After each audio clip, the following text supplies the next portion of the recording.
and welcome back to the Beyond Estimate and to another edition of NXT Out of 10. And of course, it's a big episode of NXT today because it's the last NXT before Battleground. And yeah, boy oh boy, did last week's show come with lots of surprises. Jordan Grace challenging Roxanne Perez for the NXT Women's Championship, and Ethan Page challenging Trick Williams.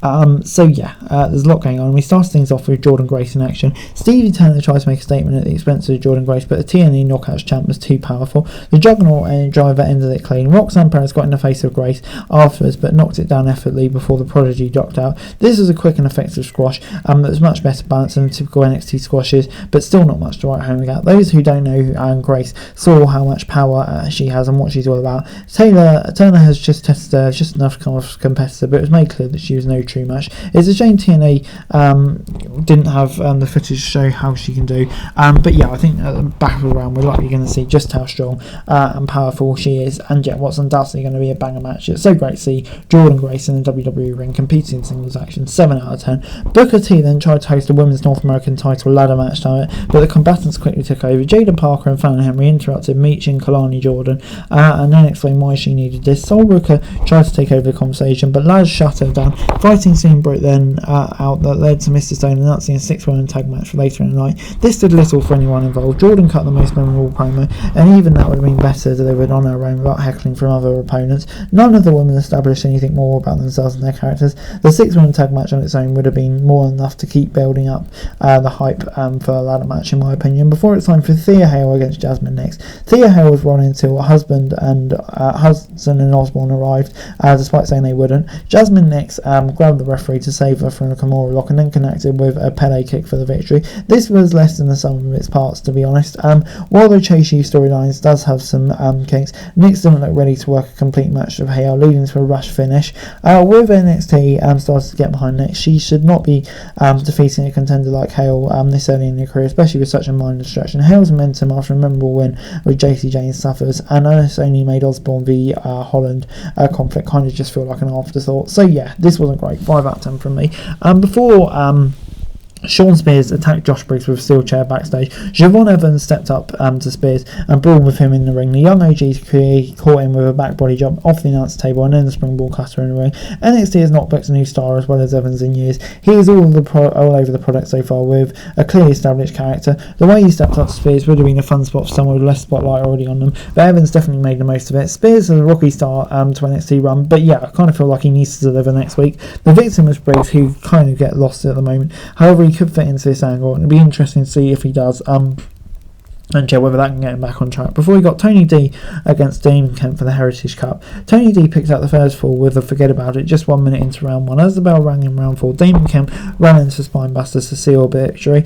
And stretch of this were good, but the commercial break cut much of this action, leaving a shell of the match in the full screen. The Don had to win this in dominant fashion, but Kemp held his own and got some visual pin out on D'Angelo, even if it didn't count. The family v no quarter culture is not working as a rivalry so far, hurt by lack of credibility for the heel turn. Dempsey has had a great has eventually become a kind of main part of the tough guy and needs a firm reset. Maybe it's time to bring William Regal in to manage the group, which I definitely wouldn't be opposed of. But I thought, yeah, while the reaction was okay, the rest surrounding it wasn't too good. 6 out of 10. Before it's the time for Natalia against Izzy Dame, Petrovic came out with walking stick due to an injury suffered over the weekend, and Natalia took her spot. Dame threw Natalia around with confidence, but still got a roll up for a free. Hopefully Petrovic's injury is only temporary, and finally, as she was finally starting to pick up momentum, and she's shown way more potential with time and cannot afford time away. It's a solid showcase for Dame, who is one of the most exciting powerhouses to watch in NXT already. She and Natalia mesh well, but needed more time. The match ended before it finally got into gear. It was odd to see the Queen of Hearts picking up a quicker win than she needed to, especially with how she's booked most of the time. But yeah, I think on the whole it was pretty decent. Gets 6 out of 10 from me. Made Natalia look good. I still think it elevates the people working around such an experienced main roster star. Joe Coffey, Mark Coffey and Wolfgang then beat down Tyreek Gui and Tyson DuPont ahead of an expected tag match, and then promised to take the North American Championship. Obafemi and Wesley confronted Gallus, but both men got beat down by the trio of heavy hitters. This was definitely the best segment to build this triple threat match.